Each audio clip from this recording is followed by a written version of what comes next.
We're turned off. Now we're recording. Okay, let's get back to. Okay, we're learning that the previous Lubavitcher Rebbe, who passed away in this month in 1950, that he was the Moses of the generation.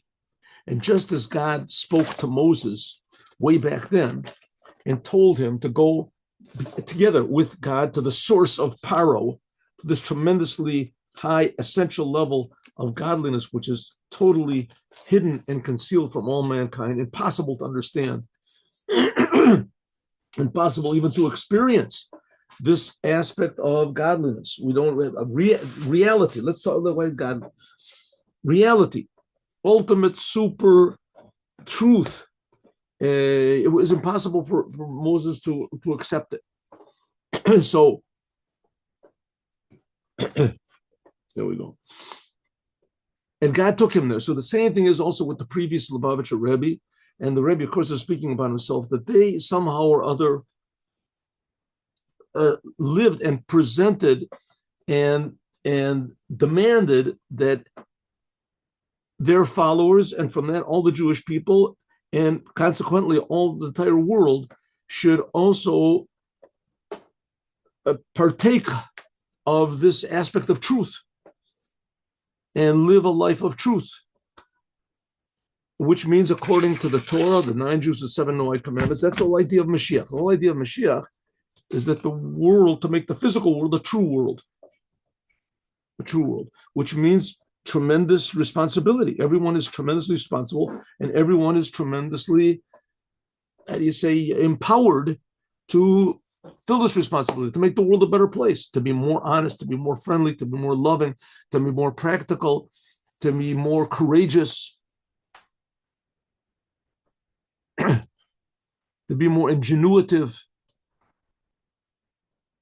Okay, without looking at all this, by the previous Lubavitcher Rebbe, there's also this level of Bo'el Paro. The previous Rebbe had this revelation of truth, which ideally everyone is going to have. Right? We're living in a world, we're all alive. God is creating the same God, only one God. He's creating all of us. And true, everybody is, men are not, they're all created equally by the same creator, but not all people are equal. Not all people are even similar. Not all equal. But every man is equal in that they're all being created by God, and that God loves all of them. So they have a tremendous potential to do, but each one in his own way, and also everyone is governed by the laws of the Torah. That the Torah is the only law that God personally himself ever gave in the world. Others are just inventions, spiritual inventions, physical. Okay, so the previous Lubavitcher Rebbe, he had this level of coming into Paro to eliminate the source of evil. Harizeh Ka'et now is actually, in effect, says the Rebbe, but often Kafi Shenimsa, like it is found in Keneshama Lamaylam Yaguf, how it's above the body. The previous Rebbe, of course, when the Rebbe was speaking, was not alive. This was previous Rebbe passed away in 1950, and after that, he wasn't visible anymore. But Tzaddikim never passed away. Alpi Amadubar, the soul never dies in general, but by the Rebbe's, is even their body, it was complete. But not in a way that we can understand. It says, excuse me, there's going to be the raising of the dead. The raising of the dead means our bodies that we had previously will come back. Right? Those bodies will be revealed in the world. Alpi Madubar, like we said before, La'il, of course, there'll be changes. It says it'll be reconstructed from this bone, this loose bone. But it's going to be our same body. I guess people recognize each other. People recognize each other, their bodies. The body will be higher than the soul. How is this going to be? Well, says the Rebbe, well, the fact is that it is right now by the previous Rebbe for sure. So here we go. Now is the time that we can actually make, according I'm sorry, Al Pi Madubar, like we said before, in long length, it's understood that the whole completion of this truth, of the essence of what God is, the reason why God is creating the world, and that's imbued in every single human being, the Jews first.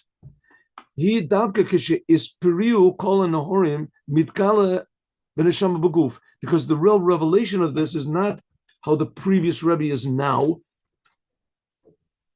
just a soul alone without being in a body, but it'll be, the main revelation is when the souls are in the bodies. As we said so many times, this world is infinitely higher than heaven. So the previous Lubavitcher Rebbe is not with us physically. So it seems. But the fact of the matter is that somehow or other, just like the Holy Temple, right? The Holy Temple, it says, is it's already ready. It's built. It just has to come down. Has any astronaut or pilot, or radar, or sonar, or anything ever detected such a huge building? I mean, it must be weigh, millions of tons. Huge building is going to come down. And it's a real actual building. Where is it? It's a different type of real reality that we don't understand. So it says, that's what's going to be by the Bali Alula. Take of him yet, it's going to be, the previous Rebbe is going to come and be with us.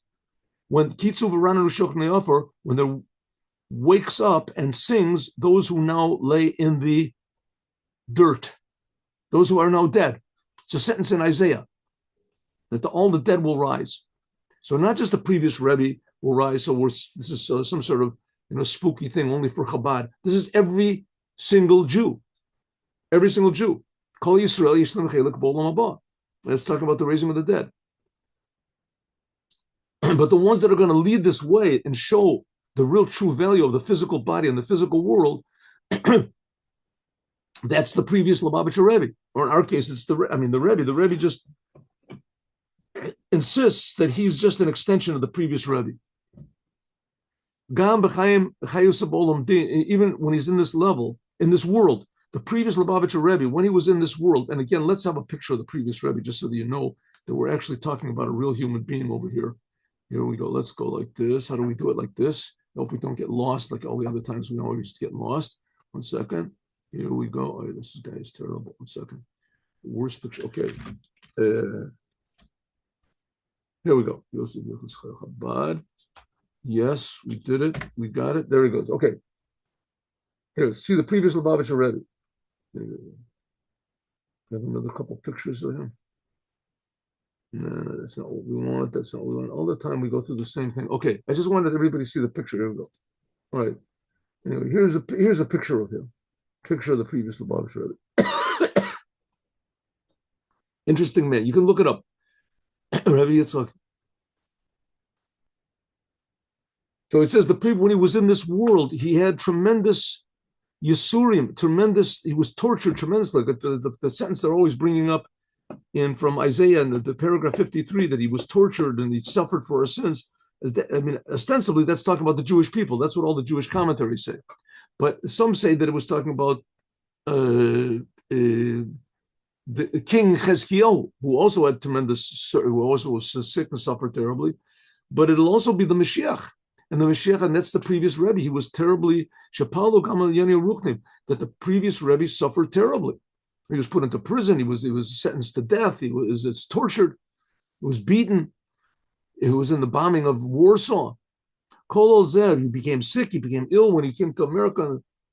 He had enemies on all sides, including that in his last years, it was something like Kavod Peh B'Kavod Loshan. The last years, when the previous Rebbe, when he came to America in 1940, this is right after the bombing of Warsaw. In 1940, he came to America and he came in a wheelchair. And finally, in the last couple of years, the only one that could understand him speaking was the Rebbe, was his son-in-law, our Rebbe, was the only one that could understand him. Because it's the same thing like the Rebbe. The previous Rebbe was just like Moses, that he was covered peh and it goes without saying, our Rebbe also the same thing. He also couldn't speak the last years of his life. He had the last 2 years with it. So it says he was he was hard of speaking. His mouth and his tongue didn't work, just like Moses was. But Paul, this also was in a way that he couldn't speak. He couldn't say Hasidut. He couldn't spread out Judaism as he wanted. Couldn't speak. The main thing was his speech. I'd get to the degree that even the doctors, that there was then one professor that this was, he was not just a regular doctor, he was a professor. He asked him and he said, Hayatachan, how can it be that such terrible afflictions are on the Rebbe's speech?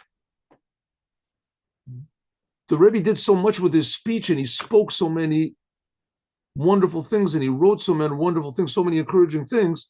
You'd figure that God would protect those two things. Huh? I mean, the Rebbe could spread out Judaism, if not, he couldn't walk, but here he couldn't write and he couldn't speak. Specifically, those two things that he used in order to spread out Judaism and to give advice and to help people, specifically those two things should have been protected. And note that they weren't, to the degree that a professor even asked him, Rebbe, you're such a great person, you spoke so many great things, how can it possibly be that specifically in your power of speech, it was impeded? But often that you can't do your purpose. You have to fulfill your responsibility to God in this world. You have to speak. And what did the previous Rebbe say? What did the previous? He said, you're the one that you turned around the whole world. You made everybody crazy with Judaism and spreading out Torah, spreading out Judaism, spreading out Hasidut. And God should have given him the possibility that he could do this all of the days of his life. So it doesn't make any sense. Why is it that the previous Rebbe specifically lost the power of speech? It should have been that he could have, it should have been protected, his power of speech. God should have protected it. Because mainly by means of his speaking, Mafitzim Torah v'Yadus, he spread out Torah and Judaism. By means of saying Hasidut, exactly the opposite. Since that the previous Lubavitcher Rebbe, he kocht sich, he made such a big effort in this, it should have been by him this even more powers than normal people. There he should have been more protected. I see what's going on with this thing over here. 1 second. Give 1 minute. 1 minute. 1 minute. Oh. Is that it? Yeah. There. Good. Okay. So by the previous Rebbe, I mean, he did so many good things with his speaking, that should have been more powerful than everybody else.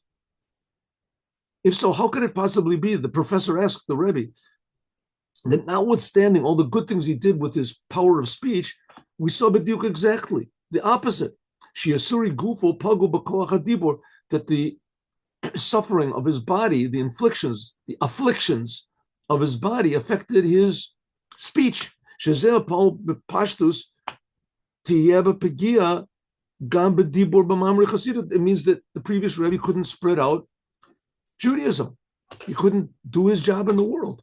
Shebapashtus and yani paula davar sheyeh b'zeh miut. It meant that there would be less of his ability to do good.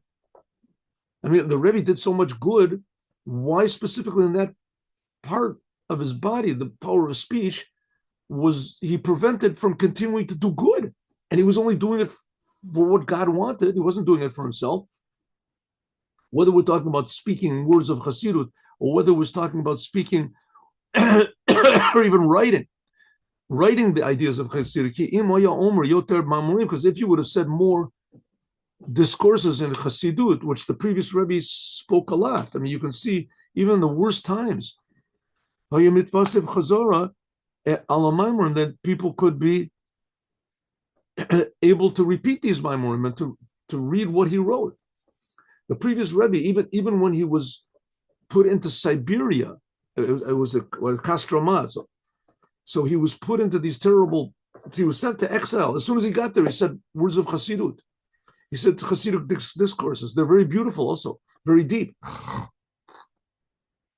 Even in those situations, and they're written down. And the Rebbe went through in in Poland terrible times, right? There were, especially when the Nazis started to bomb. And nevertheless, he was saying my moim the whole time, and they were being written down. And specifically, when he comes to America, now he has the chance that he can spread out Judaism from 1940 until 1950. Is then his power of speech got less and less until the last couple of years. Nobody could understand it. He couldn't speak.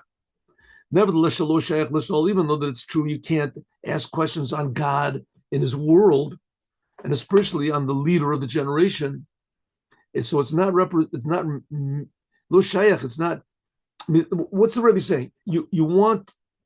It says in Isaiah that the Moshiach is supposed to suffer, right? So he's supposed to suffer. So, like I said, one opinion says that's the Jewish people, and another one says that it was King Chezkiyahu.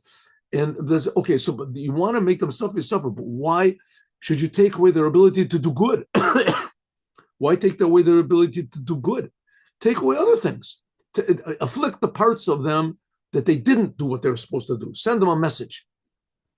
Send them a message that, you did bad things with this. So bad things that you afflict. Why afflict good things? Why? What's the purpose of it? The reason that they're the Jewish people, I mean, if you can say that there were punishments and lessons, is because of the bad things that they did. So send them a message, stop doing bad things, right? Afflict. But why afflict places that do good? It says, even though the fact is that God does what He wants to, and you can't ask any questions, and even the questions on the Jewish people, you shouldn't ask questions. But how could it be, and how should it be differently? Nevertheless, the fact is, says the Rebbe, Kava Kodesh Baruch Hu, God made a world where one of the principles of the world is Eini mevakesh lefi kochi el lefi kocham. God said, I do not demand from the Jews according to what my ability, but according to yours, right? God could say to everybody, listen, I'm giving you, where'd you get your arms from? You got it from me? Cut off your arms. Cut them off. God could say if He wants to, right? But where do you get your legs from? Where are your eyes from? Right? Stick your legs into fire. Come on, it's my legs. But that doesn't request that. He doesn't request that. He doesn't request that we do things that are impossible. And if He does request things that are impossible, so we have a right to ask. I don't understand. This doesn't seem to be according to the principles that you yourself, God, set. Right? You're only asking according to our ability. It must be. So if so, we should try to understand. One second, I just thought of a story.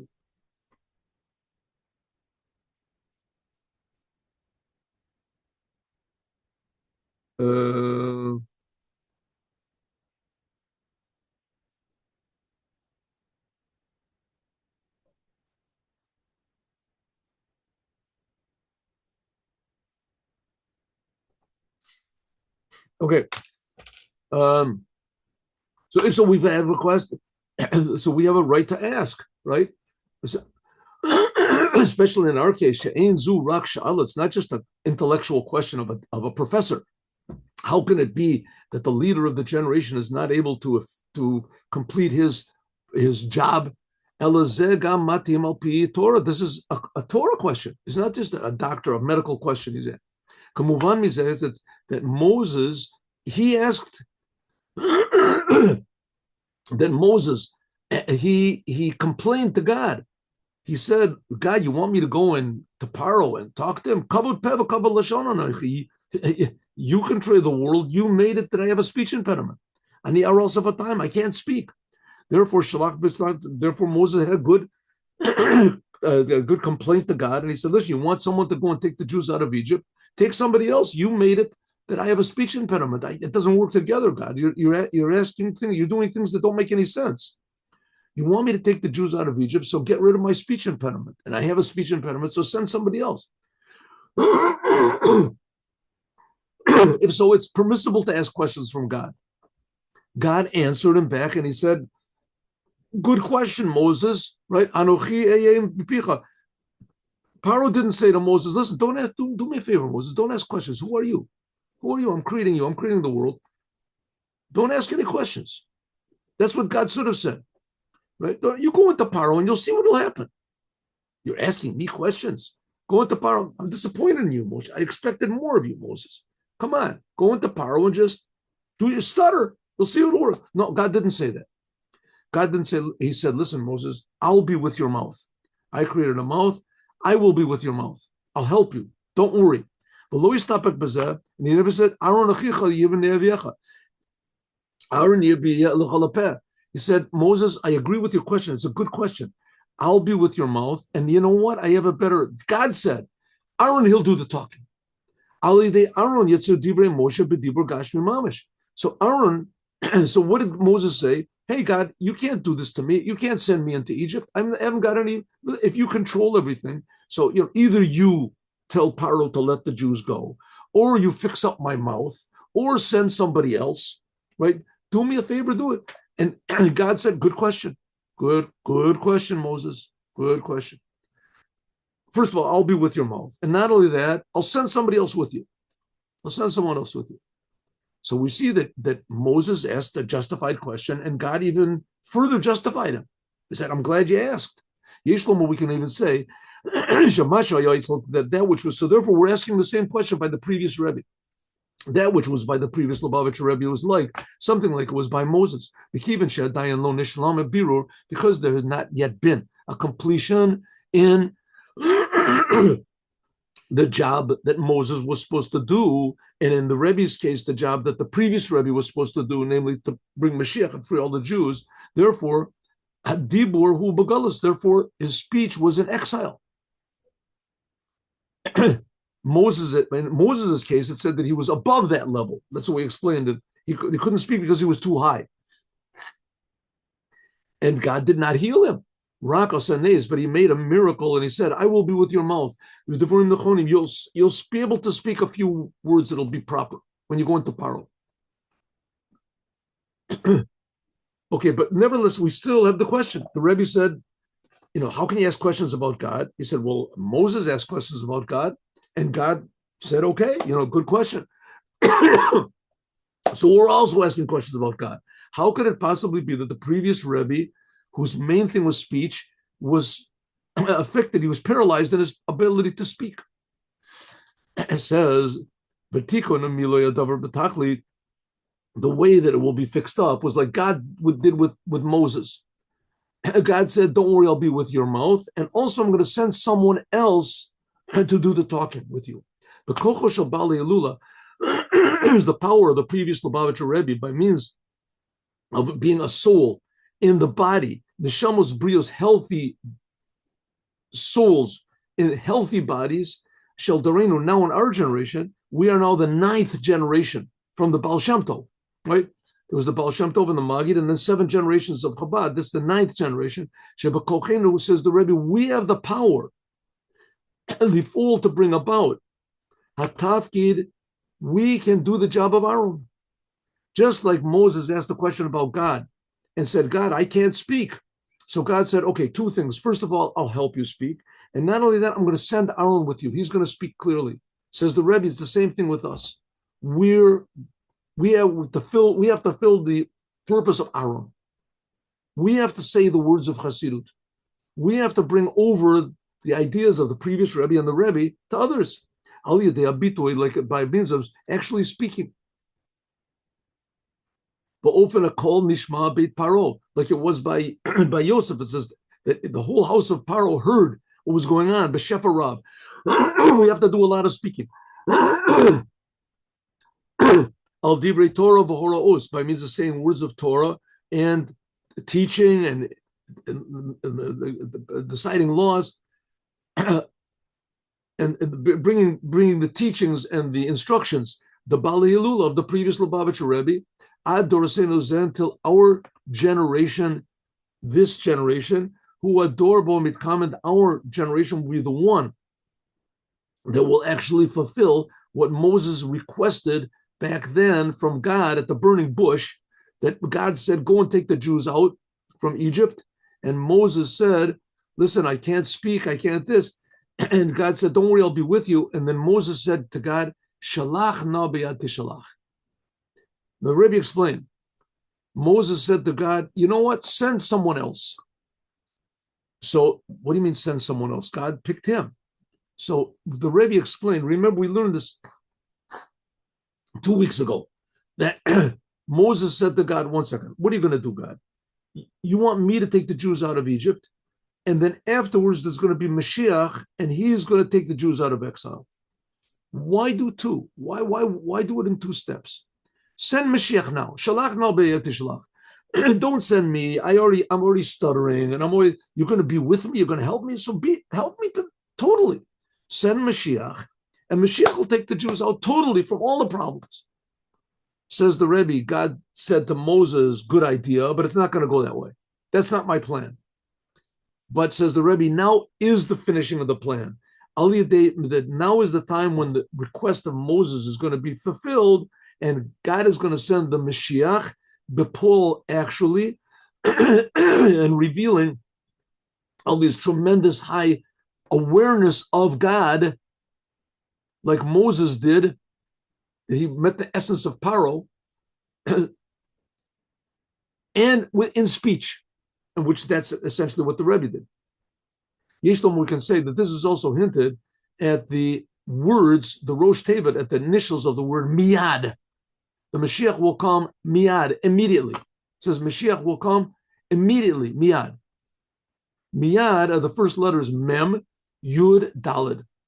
Mem is Moshe, Moses, Yisrael, Baal Shem Tov, and David, Malchut Mashiach. David is the Mashiach. That's the complete service of Moses, and what the Baal Shem Tov began. The Baal Shem Tov, it says, how did the whole movement of Chassidut begin? The Baal Shem Tov had an experience. One Rosh Hashanah, it says that his soul went up to these higher levels, and he went up to the chamber of Mashiach, and he asked the Mashiach, when are you going to come? And the Mashiach said, when your teachings are spread out all over the world to everyone, your teachings of Chassidut, that's when I'm going to come. So the whole movement of Chassidut was only to bring Mashiach. This includes all of our Rebbes until the Rebbe of our generation, the previous Rebbe. And this was begun by David Melech Mashiach. Shalach na biyad tishalach, miyad, immediately. I'm sorry. Shalach na biyad tishalach. Send whoever you want to send.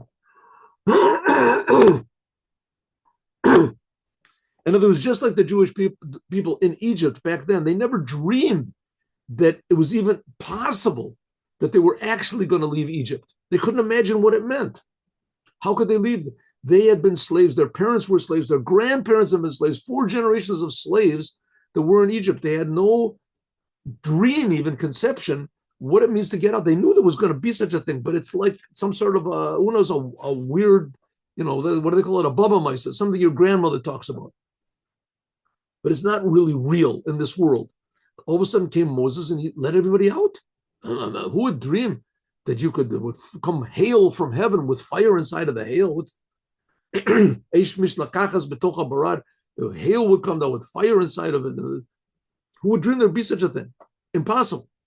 Well, the fact is that in the future redemption, the Mashiach, which is supposed to be any second now, and it's Mashiach comes right now, he's already late, tremendously late, that there's going to be miracles that are even going to be bigger, but they're not going to be to destroy anyone. There won't be destructive miracles. Somehow or other, there'll be miracles which will, that's pretty amazing. I mean, you have like in the news today, so they always want to have bad news. You got to have bad news. Something bad, something, some criminal thing that somebody did. They love to reveal bad things because people aren't interested in good things. Same thing, the 10 plagues, that's interesting. There's going to be 10 good things that's going to happen. Who's interested in that? So that itself will be a miracle, that there's going to be miracles that are going to be only good, and we don't know what good is. We're not, right? Once in a while you have a story of the poor child that raises himself up or something like that. Usually when something like happens, everybody's jealous of him or something. People are interested in bad things, right? The 10 plagues, oh, that's good. It says the miracles in the future are even going to be bigger and better. What do you mean? There's going to be good things that are going to happen. Oh, good things are going to happen. What's good things? Make it that God will destroy the nations, huh? He'll send big. Listen, that already was. The Jewish nations have been destroying one another. There doesn't have to be any more destructions, right? There were already Gog and Magog has already been. World War II was enough. It'll be miracles that'll be interesting, more impressive, and more amazing than going out of Egypt. How is it going to be? I don't know. Nowadays, nobody's interested in good at all. People don't even know what good is.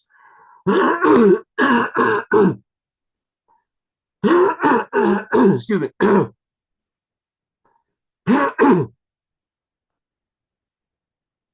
Yesh Lomar, we can say that all of this we talked about before is when Yud Shvat in this year comes out on Wednesday, but it doesn't this year. So let's skip over this 1 second. Okay, so it says from this we can understand that our generation, which is the 9th generation, and regarding to all the generations which are before it, the 9th generation from the Baal Shem Tov, our generation is greater in some ways. Even the previous generation of the previous Lubavitcher Rebbe says that that in fact in the life of the previous Lubavitcher Rebbe the redemption did not come. Ball apparel. And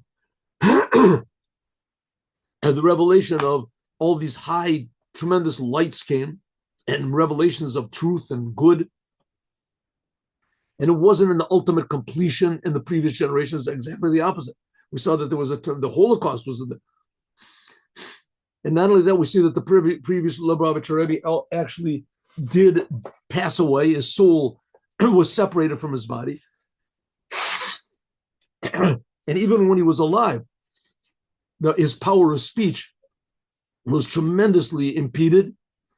Nevertheless, in our generation is the last generation of exile. It's the first generation of the redemption. It will come immediately. Like it says, Nitlu Am-Oros, that was says on the 4th day of creation. All of the dead will rise. And not only that, they'll rise up in a way that the Moshiach won't be a person who has speech impediments. It says covered peh means that the oral Torah was not revealed, and covered lashon means the written Torah was not totally revealed. It'll be even higher than this. But often shibin neshamos begufim, there'll be souls in bodies, will be able to receive the inner meaning and the inner truth which is in the Talmud and which is in the Torah. When we do a commandment, we'll feel the godliness in it. And that this will all be revealed now, immediately. Mashiach will come, like Moses requested at the burning bush, Shalach, now be out to Shalach. And he will teach the Jewish people, all the Jewish people, the Torah, until it'll be Torah Chadasha Me'itei. He'll explain the Torah in such beautiful ways that we'll see the godliness in the Torah. It says that the world will be brand new and the Torah will be brand new. It won't be a different world. The trees will grow upside down or something, but it means that there'll be a world with trees and animals, but everything will be infinitely more alive than it is now. The same thing with the Torah.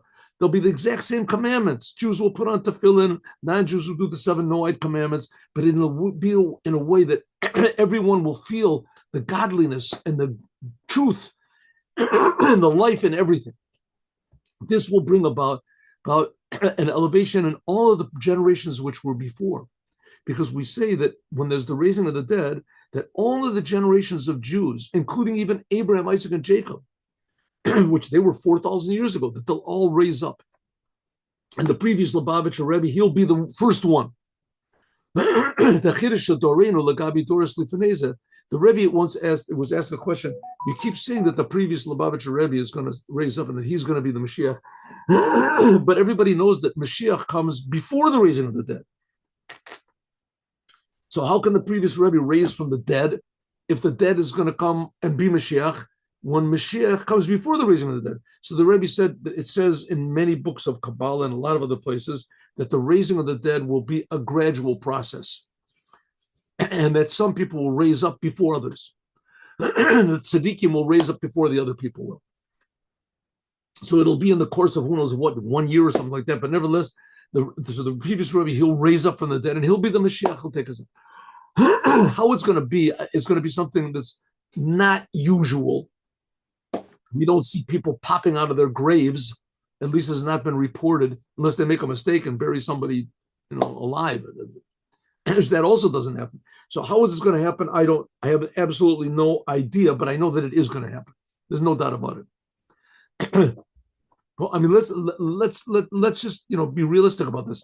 How it was that God spoke to all of the Jewish people. They heard God speak, everybody, and that He told them these exact directions. I am God that took you out of Egypt. Believe only in me. Don't worship idols. What does God care? God Himself said these things. Moses said it. No, God Himself said the 10 Commandments, or the first two of the 10 Commandments, but they heard God. How does that make any sense? It doesn't make any sense. God creates the world. There's the law of gravity. That makes sense. It makes sense. It has to be a law of gravity. Why does it have to be a law? They can explain the laws, right? But the way that God makes the world, your eyes have to be in your head. They have to work together with your tongue, that when you see something, you can comment on it. The whole business doesn't make any sense, right? It doesn't make any sense. How much more so Torah, Mashiach? So the Rebbe says that's the whole point. Mashiach will come. Things will start to make sense. It'll be a different type of sense. The novelty of our generation regarding all the previous ones, we can see actually in our generation, there's a new thing which is spreading out Torah and commandments and Judaism outward, which that's one of the main features of Mashiach. Whether we're talking about in quantity, there's so many books of Chassidut that are written and which are printed, or whether we're talking about making the physical world until the furthest levels become a vessel to receive these tremendous lights, or whether regarding to the Jewish people by means of the 613 commandments, whether regarding even the non-Jews by means of spreading out the 7 Noahide commandments. Previously, the Rebbe asked once a question: why is it that we don't see in any books of responsa through the generations of Judaism? There have always been a lot of questions in Judaism. First of all, there's a lot of different opinions on a lot of laws by very great people. For instance, Maimonides, he's like amazing, but there's people who are equally amazing. In his generation, there was the Rif, there was the Rosh, right? And these people were tremendous geniuses, and a lot of times they had different opinions than the Rambam. Which opinion do I go according to? Which one do I go according to? And so it's and all this responsible covers almost every topic of life, except for one we see that it doesn't cover, and that is the 7 Noahide commandments. Interesting. So in all of the responsible, there's very, very little. You have to really sift through until find laws that are relevant to the non-Jews. Here and there you can find things. The Rebbe said, why? Because it was dangerous. It was dangerous. You're going to say something against the church. You're going to say the church is idolatry. You're going to come out and say, that the non-Jews, that they shouldn't worship. Idolatry is one of the 7 Noahide commandments. That the church is idolatry. That all the Christians, they have to stop worshiping this person. They'll kill you. You can't say that. So the Rebbe, this was a speech that the Rebbe gave like in 1986, I think. And he said, up to now, it's been dangerous. So from now on, it's not dangerous anymore. That's what the Rebbe said. He said, our generation is spreading out even to the non-Jews. I mean, of course, you have to do things in a nice way, but still you have to do it. As kol olam, they shine up the whole world with the light of the commandments and the light of the light of the Torah, in a way of esprit kol and horim, that now people that weren't relevant, Jews that didn't even know they were Jews, they would get these Jews from Russia, right? That they didn't even know they were Jewish. All of a sudden they're doing commandments. They get circumcised at 50, 60, 70 years old. That each one can receive this light of the soul, a healthy soul in a healthy body.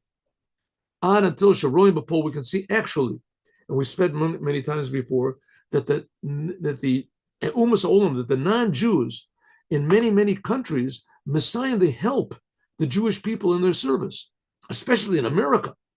Even more than it was when they left Egypt. It says that in Egypt that the Egyptians helped the Jews to get out. They gave them riches. Says nowadays we see that in many countries in the world that they're helping the Jews. Even in Russia, that it was closed and it was impossible to leave for many years, and they didn't let any Jews go out, leave it. V'lo efshiru lahem. They couldn't even do Torah and the commandments completely. If there were too many Jews gathered together, they would arrest everybody. And spreading out Judaism was unheard of in Russia. Says the Rebbe, no, we've seen it go. It's changed from one end to the other. With Gorbachev, all of a sudden, they let down the inner curtain. People can come in, they can go out. Chabad also went back there. They have big Chabad centers. I think we've said this a lot of times, but a huge 5-story, beautiful synagogue and cultural center and the social center of Chabad is right opposite on the other side of the street from the KGB building in Moscow. Okay, now, Lozu Bilva, not only that, do they allow the Jews to do the Torah and the commandments, and they can do what they want, and they allow them to go out. Even more, they help them.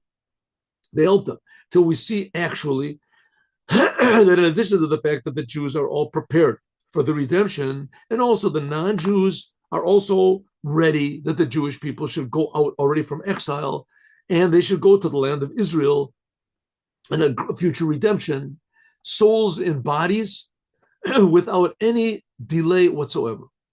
They can come immediately. The Jewish people immediately can reveal what it says, Boel Paro, this level that Moses got when God took him into Paro, revelation of the truth, the essence of God, why we're here in the world, why God loves us so much, he's creating us, why?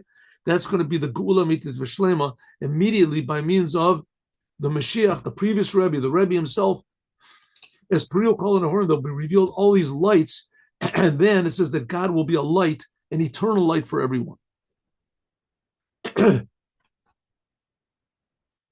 let's just do this one, and now we can understand our teaching, what we can learn from this week's Torah portion, Bo El Paro, that God said to Moses, come with me to Paro. And we said Paro means being open revelation of the essence of God. Even though it also means physically that he went to this evil person called Paro. But the source of Paro is this tremendously high lights that's impossible to, which will only be revealed in Mashiach. We've spoken many times. Essentially the raising of the dead. We've spoken many times that all of the projected times when Mashiach was supposed to come, they've all expired. Because we finished everything. Now the Rebbe said this in 1992. The future redemption should have come a long time ago. It shouldn't be future. It should have been for all sorts of weird reasons that are not understood at all. The redemption has not come. We don't understand why. From this, we can understand that at least now, the redemption of the world has to come immediately.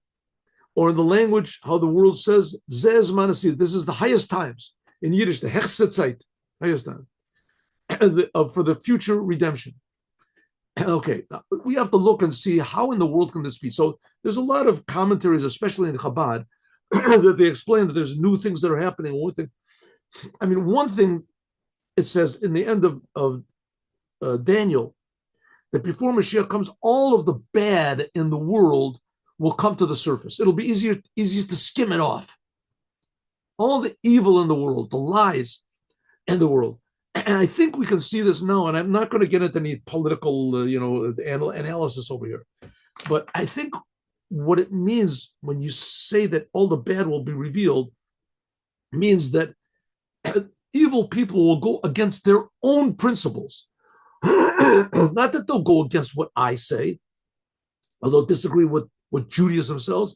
They'll disagree with what they themselves say, and not even what they themselves said. The principles that they themselves hold, they go against. For instance, religion is based on the whole truth, which is found in the Quran and in the Gospels. It comes from the Torah. One of the basic things of law of Judaism and of the Torah is don't cheat and don't kill. Don't lie, don't kill. Right? And now we see that these two religions,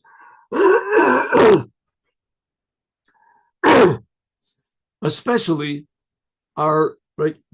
Islam is going killing people right and left. Somehow or other, they justify it. Right? They justify it.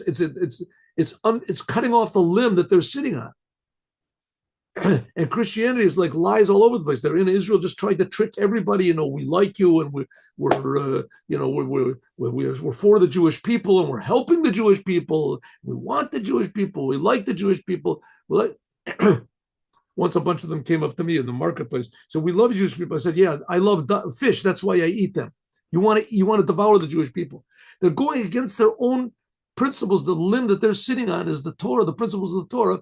And they're going against. So maybe we can see that this is a sign that was what was missing, or that all the bad in the world has to be revealed. I don't know.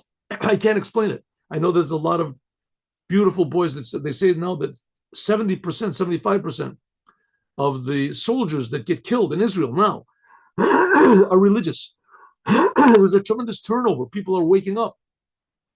But they're also getting killed, right? They're also getting killed. So how to explain it? I can't explain it. It says the Rebbe, the fact is we are in the highest times of all. And this is the whole idea of the redemption. So that's my take on it. How can we see clearly the redemption? Because all the evil is proudly revealing itself. It's proudly standing up and being revealed. It's not denying. They're not denying their own perfidy and crookedness and evil and destructive and self-destructive movements are standing self-destructive. Okay, this is especially so it says now we're on the highest time. This is also attached to the whole time. What do you mean time? The highest time. Time, we talked about this before. Yesterday? Time is limitation.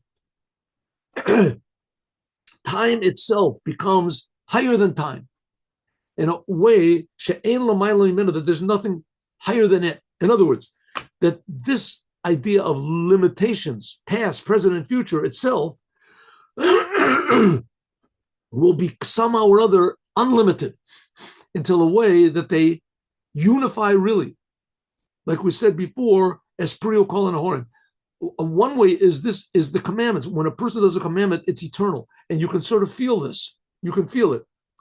You can feel that when you do a commandment, that's something that doesn't go away. It doesn't go away. It's not put into the past.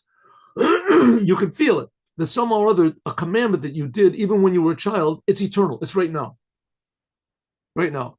The Ikar Adgasha, and the main emphasis in this is on the limit of physical time, because spiritually, everybody knows that time is not so limited in the spiritual world. That's how the prophets could see in the future, because by them, the future already is now. The spiritual eyes of the Jewish people will see already the redemption. Right now, you just have to open up your physical eyes. Try to look at the world from God's point of view. Shagam aim yiru, that you can see the redemption in physical eyes. Like we said before, the fact is there's really no death. All the death are going to rise. What about all these soldiers that get killed? What are they? So if we look from spiritual eyes, we can see that physically it's a tragedy. It's heartbreaking, unexplainable tragedy. But if you look from a spiritual point of view, you can see that the tragedy is a tragedy, no doubt about it. But for somehow or other, this is a really good thing. Somehow or other, it's exactly what God wants. How can this possibly be? In our physical way of understanding, we can't understand it. You can't go to parents who lost their child and say, listen, it's a good thing. God says it's all right. He's going to go to heaven. You can't do that. You can't do that. You have to say, listen, it's a terrible thing what happened. It's awful, right? And there's going to be the raising of the dead. But there's consolations, right? There's consolations. The soul is not dead. The soul is still alive. And the soul looks from above. The Rebbe spoke about it with the soldiers that were killed in the 6th day war. Your father is still alive. These children were orphans, right? And he's looking down at you and he's getting pleasure from the good things that you do. And he's helping you. And he wasn't just saying this to, comfort, making it up. It's the truth. But the fact of the matter is down here physically, it's a terrible tragedy, heartbreaking, that cannot be alleviated. Tragedy. But spiritually can be both together. Your heart can be broken on one end, and at the same time, you can realize that this is a good thing. The main request that we have is that not so much because of the spiritual. We want the spirit, the God should be revealed not because of the we shouldn't pay attention to the world. It should be spiritual. We want mitzad ruchnis because the spiritual, everything is okay. It's all right. Even though that a Jew is found in a physical world, but the soul of a Jew doesn't feel the darkness of the world, which is not the case. What we want Mashiach for is this physical world. The physical world of the body that the body is in, it's felt this physical world and the concealment. So therefore, we have to have a desire and a longing for the future redemption to be in this physical world. That's the novelty of the future redemption. That namely, that the revelation of this level of come to paro, we said paro means the ultimate revelation of the highest lights of godliness, should be in this physical world. It should be seen with our physical eyes. That we should love God like we love money, even infinitely more, in a place and time physical, and that this world should be a dwelling for the essence of God, even more. And this is the essence. This is not devaluating the spiritual. This shows the true value of the spiritual worlds. Therefore, in the future, it says the souls will come into the body. The souls will be enhanced by the physical body that did Torah and the commandments. Because of this, the future redemption will come in a physical way. In a physical way, in all of the worlds. That's what we learned Bati Lagani in all the worlds. What are we supposed to do? This we're going to talk about, God willing, next week. Next week. We're going to do this, God willing. We'll start off next week with this. What are we supposed to do now? Bo Paro. Yud Shvat comes out, not the Shabbat, but the Shabbat afterwards. So we'll have time to prepare for it. Good. Now let us do the Yom Yom. Let's do this here like this. And do